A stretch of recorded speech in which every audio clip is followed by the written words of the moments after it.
मंगलबजार दरबार एरियाहरू घुम्नु मात्रै देखिन्छ, टाइम पास गर्नको लागि घुम्न निस्केको देखिन्छ। त्यही क्रममा इमाडोल निवासी सुमित नेमाङले एकजना कोही आफ्नो साथीलाई फोन गर्छन्, मोबाइल नम्बर लिएर फोन गर्छन्।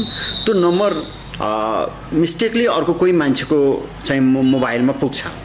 मोबाइलमा पुगिसके पछाडि उसले आफ्नो साथी भनेर केही अभद्र कुराहरू गर्छन्। त्यही क्रममा मोबाइल रिसिभ गर्ने मान्छेहरूले पनि काउन्टरमा त्यस्तै अभद्र कुराहरू गरेर मोबाइलमा झगडा पर्छ। मोबाइलमा झगडा परिसके पछाडि पटक पटक त्यो मान्छे जसले उनलाई मिस्टेकली फोन गरे, रङ नम्बरमा फोन गरे, त्यो मान्छेले काउन्टर कल गरेर डिस्टर्ब गरिरहन्छ र उनीहरूको बिचमा एक आपसमा झगडा भइरहन्छ। उनीहरू बिल्कुल अपरिचित छन्, एकले अर्कालाई कहिले पनि देखेको, चिनेको, भेटेको देखिँदैन अहिलेसम्मको प्रारम्भिक अनुसन्धानमा। अनि त कहाँ छस् भनेर भन्छ उसले, म मंगलबजारमै छु, घुमिरहेको छु भन्छ। अनि मंगलबजारमा भए म पनि मंगलबजार आउँछु, त्यहाँ भेटौँ भनेर त्यहाँ तथानाम गाली गलौज उत्रिसके पछाडि अनि यो चाहिँ हाम्रो नेमाङ दाजुभाइ प्लस उनको 3 जना साथीहरू कृष्ण मन्दिर अगाडि पुग्छन् बेलुका 7:30 बजे।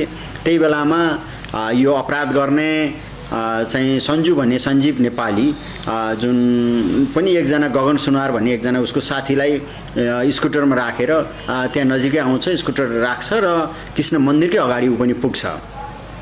अनि उसको साथी र भाइहरू तल बस्छन्। अनि उनीहरू चाहिँ कृष्ण मन्दिरको सिँढीमा उक्लिएर केही समय विवाद गर्छन्। विवाद गरिसके पछाडि सञ्जीव नेपाली जुन सञ्जु भन्ने सञ्जीव नेपालीले नियोजित रूपमा उसले छुरा बोकेर आएको हुन्छ, त्यो छुरा निकाल्छ।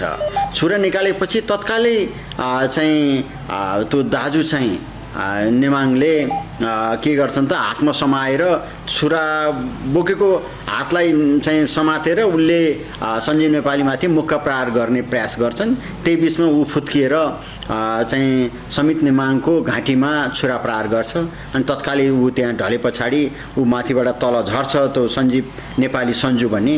अनि उसलाई रोक्नको लागि उसको भाइ अगाडि बढेपछि उसको भाइलाई पनि पेटमा र घाँटीमा छुरा प्रहार गरेर त्यहाँ ढल्छन्।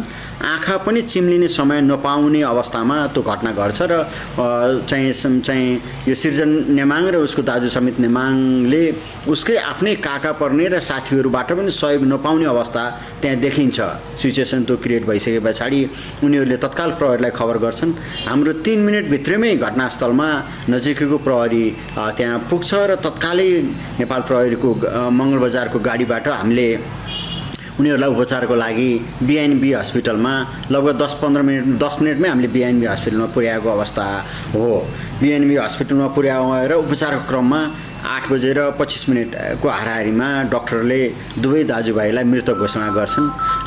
मृत घोषणा गरिसके पछाडि अब हामी तत्कालै विभिन्न ठाउँबाट प्रहरी चाहिँ घटनास्थल घेरेर चाहिँ जुन घटना घटाएर भागेका फरार व्यक्तिहरूको खोजतलासमा हामी उत्रिन्छौँ। म आफै पनि खटिएको थिएँ, म गएको थिएँ। टोलले चाहिँ एरियालाई कडन गरेर हामीले खोजतलास गर्ने क्रममा छुरा लिएर भागिरहेको अवस्थामा एउटा रेस्टुरेन्टको नजिकै त्यो सञ्जीव नेपालीलाई हाम्रो एकजना महिला प्रहरी कर्मचारी जुन प्रहरी जवान थिइन् उनले नियन्त्रणमा लिन सफल हुन्छन् र तत्काल नजिकको प्रहरीलाई खबर गर्छिन्। अनि हामी अरू थप प्रहरी गए पछाडि त्यो सञ्जु भन्ने सञ्जीव नेपालीलाई घटनामा प्रयोग भएको छुरासहित हामीले त्यहाँ नियन्त्रणमा लिन्छौँ र उसको सहयोगी साथी गगन सुनार भन्ने छ उसलाई पनि नजिकैबाट अर्को टोलीले नियन्त्रणमा लिएर मंगलबजारमा ल्याएर आएको अवस्था हो।